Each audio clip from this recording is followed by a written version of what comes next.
Faltava nesse programa alguém que não conceituasse só ou falasse com uma certa exterioridade da amizade, mas alguém que falasse desde uma vivência dessa amizade.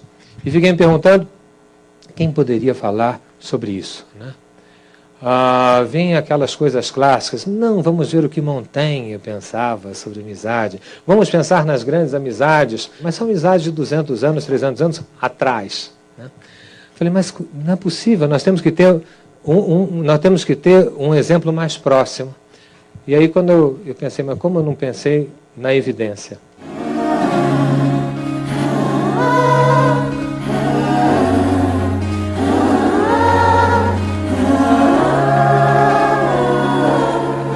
Ser irmão já é complicado. Ser irmão e amigo é mágica. Há 48 anos juntos, né? Então falei, olha, vamos convidar Chitãozinho e Chororó. Nessa loucura de dizer que não te quero, vou negando as aparências, disfarçando as evidências. Mas pra que viver fingindo, se eu não posso enganar meu coração? Eu sei que te amo. E muitas vezes, tipo assim, mas como? Você gosta de Chitãozinho e Chororó? Você gosta de Roberto Carlos, né? Você gosta de não sei o quê? Eu gosto há muito tempo.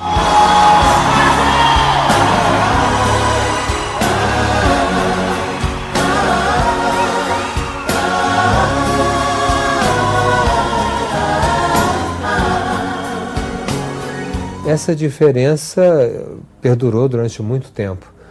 A meu ver, na globalização, ela tende a ser diminuída, se não a desaparecer.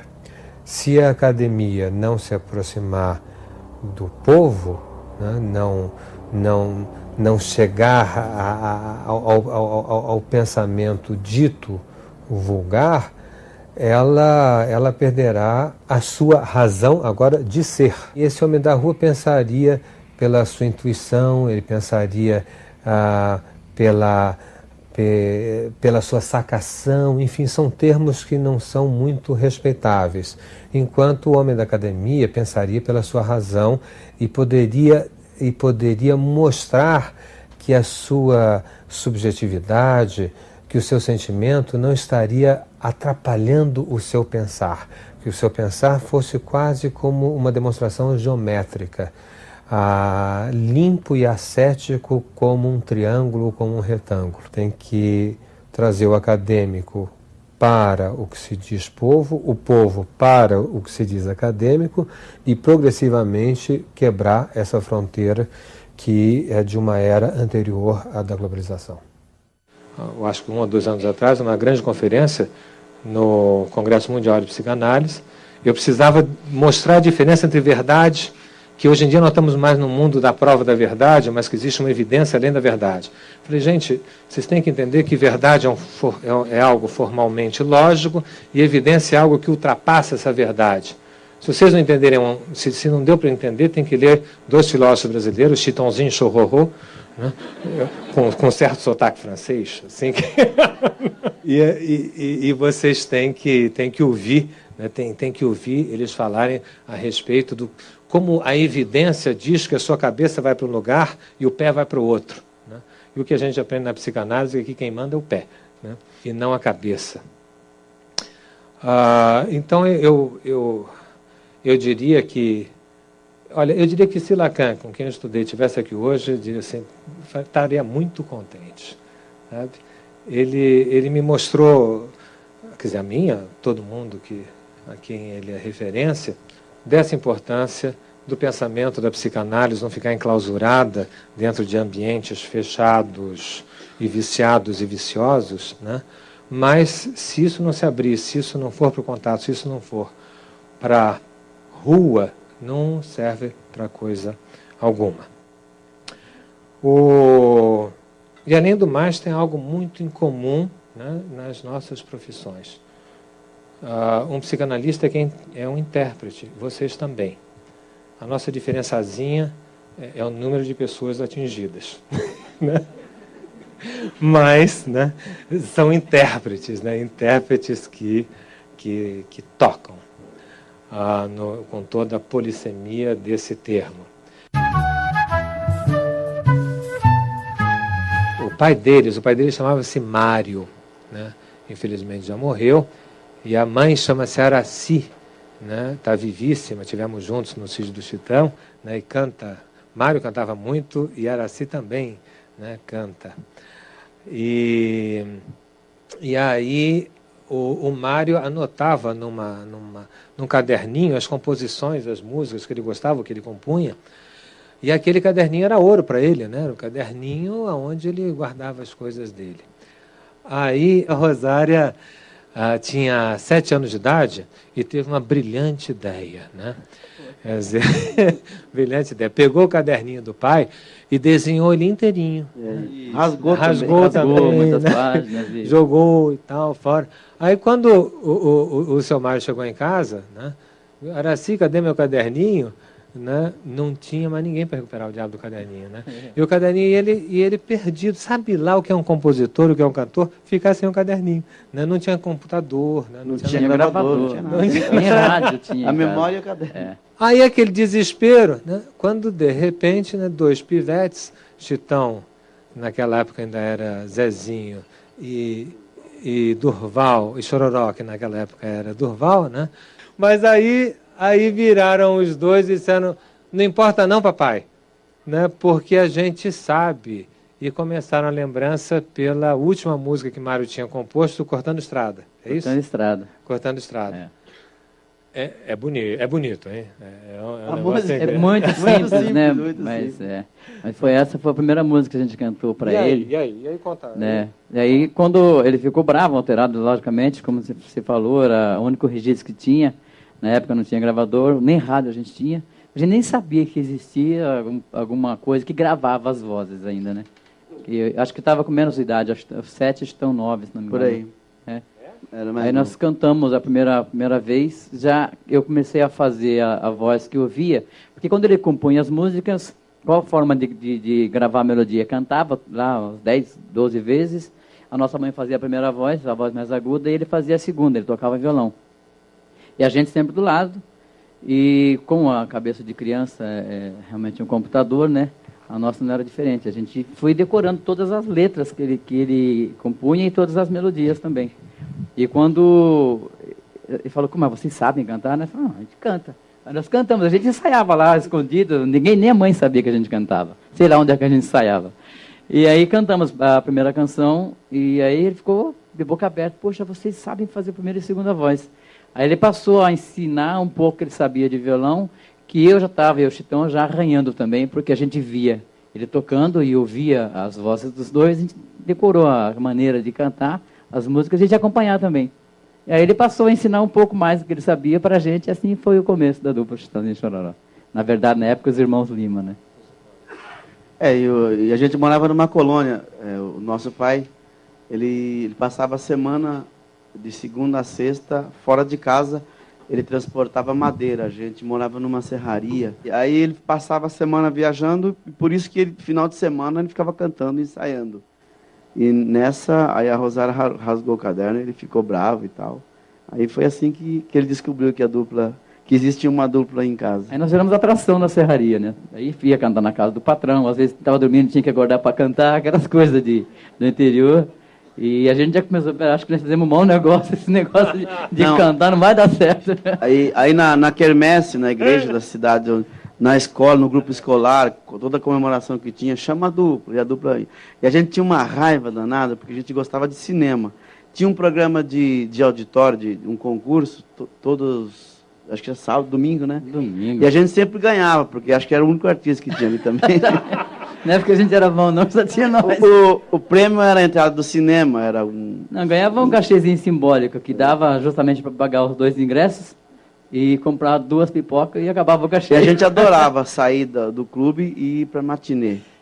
E o que a gente odiava é que às vezes a gente estava no meio do filme, o nosso pai entrava no cinema assim, Zé, Durval, vamos embora que tem uma festa para vocês cantarem no aniversário do não sei de quem lá. A gente saía do cinema chorando. E era livre de tudo, né? Até de cachê. Era difícil. Ali ele obrigava a gente a cantar, mas foi assim que nós começamos. Sorte nossa. Quer dizer, foi fixado pelo seu pai. Ele teve dupla quando ele morou em São Paulo. Aí no Paraná também, ele sempre foi envolvido com a música sertaneja. Ele sentiu na gente a chance de realizar um sonho frustrado dele, que ele teve que abandonar a carreira, né, a música, para cuidar da família.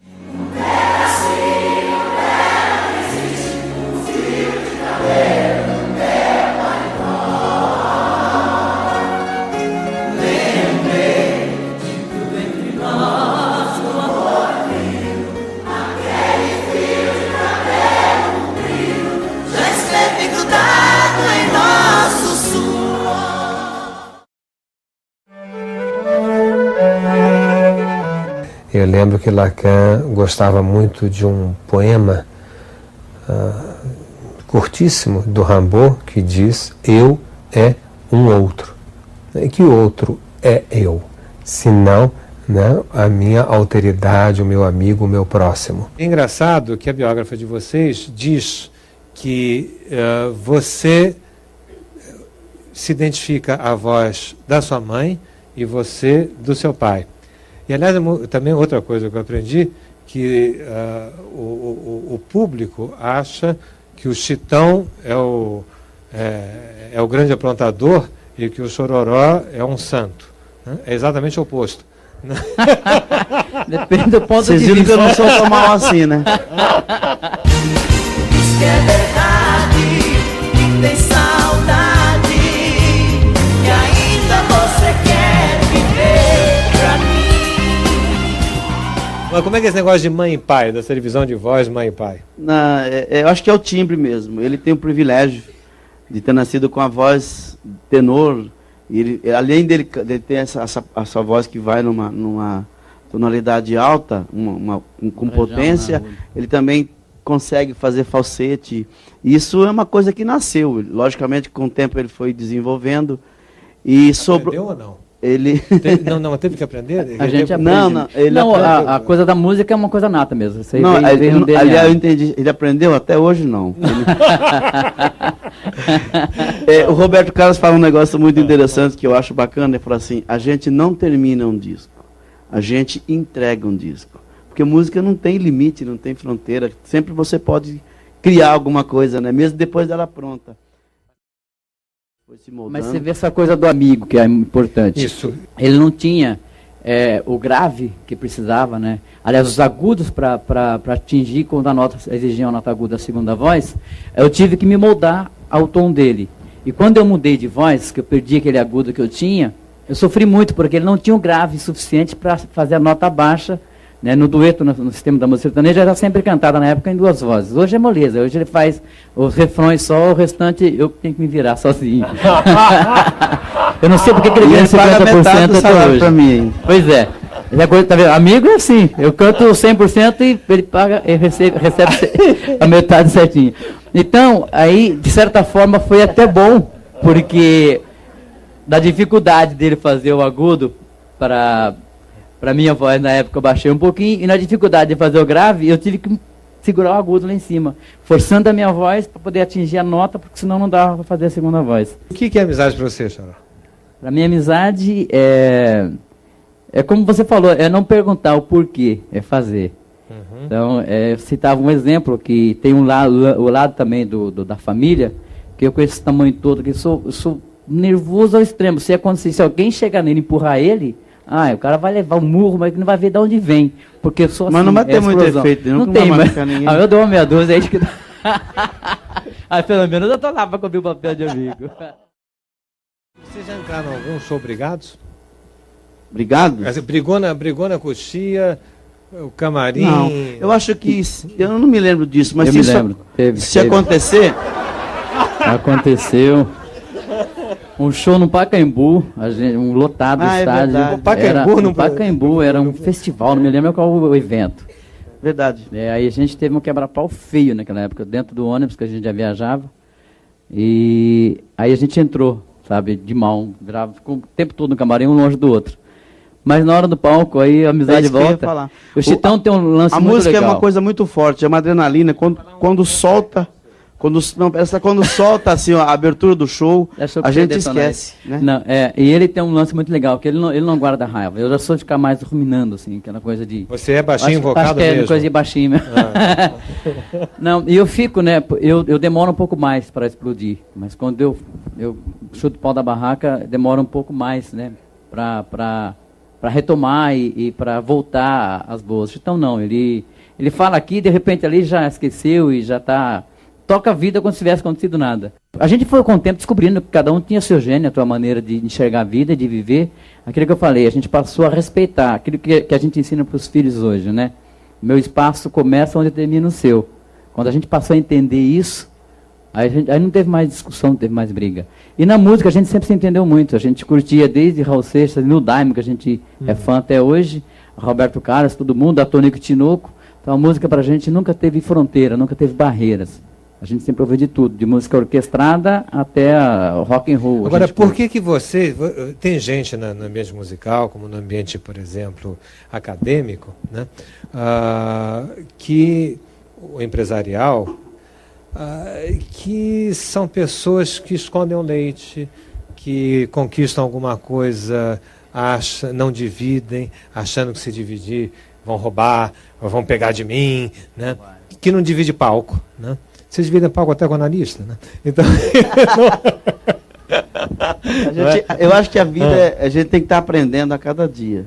E a gente aprende muito com outros parceiros. E eu acho que nós somos, no Brasil, os artistas que mais fizeram parcerias. Sabe? Com músicos brasileiros, com artistas daqui do Brasil e alguns lá de fora também. Então, acho que isso que nos dá essa abertura, sabe? A gente, é que o Choró falou, a música não tem fronteira. Todos nós temos um elemento de radical incompreensão em nós mesmos. E nós precisamos conversar com esse elemento de incompreensão. De certa forma, é o que se faz uma análise. Uma análise é uma conversa com essa pedra no meio do caminho da nossa vida. Mas seria interessante não só fazer isso numa análise, mas também fazer isso em uma amizade, no amigo que ele está com você, embora ele não te compreenda. E o fato dele poder estar com você sem que necessariamente ele comparta da mesma razão, porque compreensão é um compartilhar de uma mesma razão, né? Se ele pode estar com você apesar de não compartilhar, apesar de não te compreender, ele te oferece uma chance de que você se compreenda mais porque ele está ali com você. E quando eu sou amigo de alguém, apesar de e não por causa de, a amizade atinge uma função que me parece fundamental, que é oferecer ao outro o exercício da solidão. Todos nós temos esse ponto de nos sentirmos só porque o mundo não nos compreende. E é um fato de estrutura. O mundo não nos compreende. Razão maior de nós nos confrontarmos a isso e inventarmos uma solução frente a isso.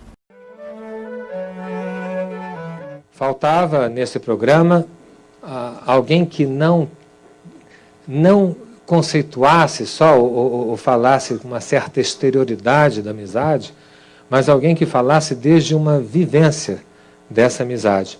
E fiquei me perguntando quem poderia falar sobre isso, né? Vem aquelas coisas clássicas, não, vamos ver o que Montaigne pensava sobre amizade, vamos pensar nas grandes amizades, mas são amizades de 200 anos, 300 anos atrás. O vulgar, ela perderá a sua razão agora de ser. E esse homem da rua pensaria pela sua intuição, ele pensaria pela sua sacação, enfim, são termos que não são muito respeitáveis. Enquanto o homem da academia pensaria pela sua razão e poderia mostrar que a sua subjetividade, que o seu sentimento não estaria atrapalhando o seu...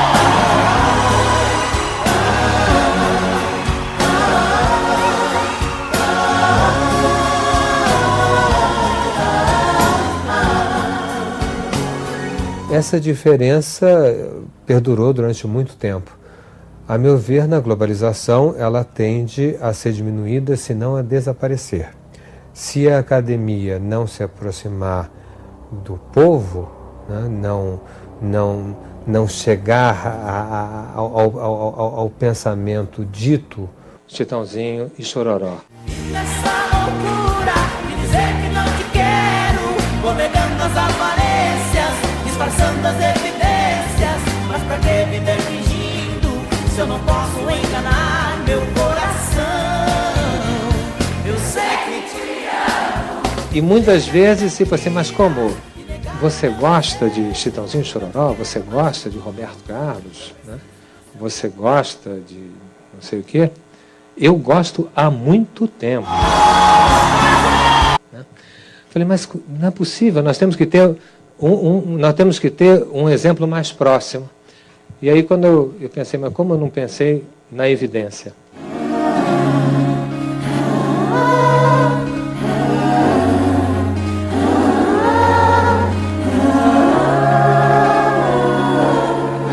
Ser irmão já é complicado. Ser irmão e amigo é mágica. Há 48 anos juntos, né? Então falei, olha, vamos convidar